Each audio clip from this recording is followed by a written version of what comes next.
बचाने के लिए खाद भी मिलता है।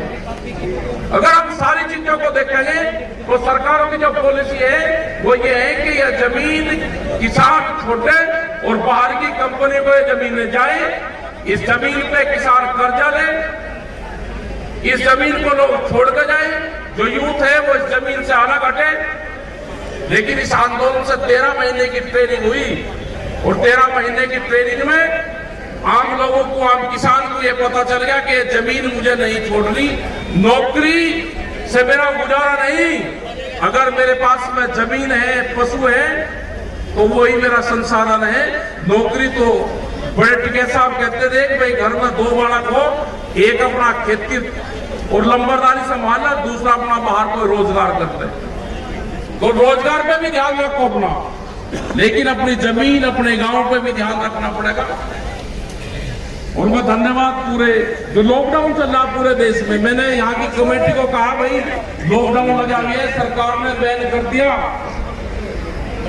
लेकिन हरियाणा के जितने भी लोग थे, जो कमेटी के लोग थे, उन्होंने कहा कि नहीं हमारे यहाँ नहीं, अरे बका पूरे देश में है, बिहार के 3 प्रोग्राम कैंसिल हुए, राजस्थान के हुए, अगर आपके कहीं के ही हो गए, हमारे यहाँ का तो होने का नहीं। तो भाई हम तो ये लॉकडाउन में पहला प्रोग्राम ये करा, लेकिन हिम्मत है कि जो जिद्दबंदी, जो ताकत आप लोगों की है, जो ताकत आप लोगों की है, और जहां आपका खुंटा गड़ गया, ये सरकारें जब ही मानती है, वैसे सरकार भी नहीं मानती। ये वही गांव है जिन्होंने कहा कि हमारे गांव में और इन क्षेत्र में लॉकडाउन नहीं रहेगा, वही गांव है ये, और आपकी ताकत से ये आंदोलन जितना भी गया है। लेकिन हरियाणा के जितने भी युवक और बुजुर्ग थे, उन्होंने कहा अगर आपने खामखा हमको 1 साल तक उड़ जाओ रखा, हम तो 5-10 दिन वाले हैं कि 10 दिन में अपने घेते देंगे करा। तो बहुत मुश्किल से समझाने का काम करा, बहुत शांति से आप लोगों से आंदोलन में शांति रखने की अपील करी, और उसका रिजल्ट ये रहा कि उसकी जीत हुई। हम आंदोलन करना सीख गए, और सरकारों को भी है अगर किसी के बाहर बैठ गए, अब ट्रेनिंग होगी, अब घरवालों के खिलाफ भी ट्रेनिंग होगी, किसी के घर में लड़ाई हो जाएगी तो अब उसके बाहर भी बैठेंगे, भाई अपने घर के बाहर भी बैठना पड़ेगा, तजर्बा हमको हो ही गया, अरोड़ा रुका होगा तो भाई बैठना तो पड़ेगा। तो ये है कि आपका भाई धन्यवाद, और आपकी जो गौशाला चल रही है एक बड़ी मिसाल पूरे देश भर में है, और सारे जो 24 गांव है जो गौशाला को चलाते हैं उनका भी धन्यवाद, आसपास में जो भी और गौशालाएं चलती है उनका भी धन्यवाद, समस्त खाप पंचायतों का धन्यवाद, और जो कमेटियां हैं जिन्होंने आंदोलन में हिस्सा लिया पूरे हरियाणा के क्षेत्र के लोगों ने, उन सबका धन्यवाद। और इस आंदोलन से जो यूथ जुड़ा है, जो बच्चे जुड़े हैं, उनका धन्यवाद। जो महिलाएं जुड़ी है हर गांव से, महिलाओं की बड़ी भागीदारी रही है, उनका भी धन्यवाद। और हम अब चाहेंगे कि आने वाले टाइम पे हमको सामाजिक इशू पे भी हमको काम करना है। उसमें आएगी नशे की प्रवृत्ति से हमको दूर हटना, उसमें आएगा कि पेड़ लगाना, जिससे ऑक्सीजन की कमी जो पूरी दुनिया में हो रही है, पेड़ लगाएं, अपने बच्चों के जन्मदिन पर लगाएं, जो बच्चे स्कूल में पढ़ते हैं वे स्कूल में लगाएं, हमको उनसे भी जोड़ना पड़ेगा अपने सिस्टम को। दहेज प्रथा एक बड़ी कुरीति समाज में है, उसमें भी हमको पाबंदियां लगानी पड़ेगी, और वो खाप पंचायत के लोग उस पर लगा सकते हैं, वे आगे आए, खाप पंचायत के यहाँ पर सक्रिय हैं। दूसरा ये है कि हरियाणा की एक बड़ी पहचान पगड़ी होती थी, वो धीरे धीरे गायब हो रही है।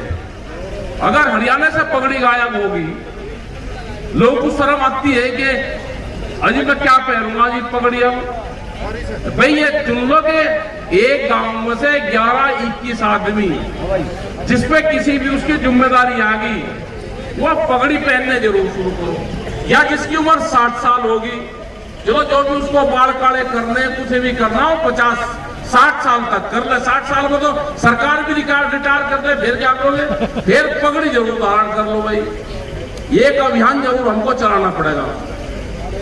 जिसके बच्चों की शादी होगी हो, बालकों की शादी होगी, बाल काले बालक कर रहे हैं, तू कहीं को कर रहा।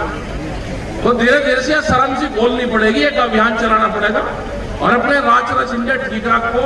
जो खेती के औजार है हम उनमें भी ध्यान नहीं देते। आपने पंजाब के लोग देखे होंगे अपने ट्रैक्टर ट्रॉली कैसे उस पर रंगाई और वो करके कितना सुंदर में रखते थे अपने ट्रॉली में। और हमारे यहाँ पे क्या है कि जो हाल यहाँ का है यही पश्चिम उत्तर प्रदेश का है, उन्हें भी अपने से अलग मत मानना। ट्रैक्टर ट्रॉली में कोई रंग नहीं कर लेंगे, अपने टीलर हैं हेरो हैं वे सब घर के बाहर खड़ी रहेगी, जंग खाता रहेगा। वे पैसों के आते हैं, उन पे भी रंग करना शुरू करो। और ये अभियान के तहत हमको काम करना पड़ेगा कि अपने खेती के औजार भी हमको बहुत अच्छी तरीके से अपने घर में छाया में रखने पड़ेंगे। वे नहीं कि मिट्टी में उनको जंग खा रहा और आपने बाहर छोड़ दिया, जब जरूरत पड़ी जोड़ दिया 6 महीने बाद में। क्यों? हम कपड़ों की रोज सफाई चाहिए हमको, तो उनकी भी हमको सफाई रख रखाव चाहिए। ये भी एक अभियान के तहत हमको सबको लेना पड़ेगा। हमको जो खर्चे हैं ना, खर्चे बढ़ा के ही आमदनी होगी। कोल्ड ड्रिंक पी रहे भाई 48 रुपए लीटर आती है, दूध बेच रहे कोल्ड ड्रिंक को पी रहे, क्यों पी रहे? दूध अपना 22, 25 और 30 रुपए लीटर बेचोगे। कोल्ड ड्रिंक जिसका ये नहीं पता कि इसमें है क्या, उसको हम पीते हैं।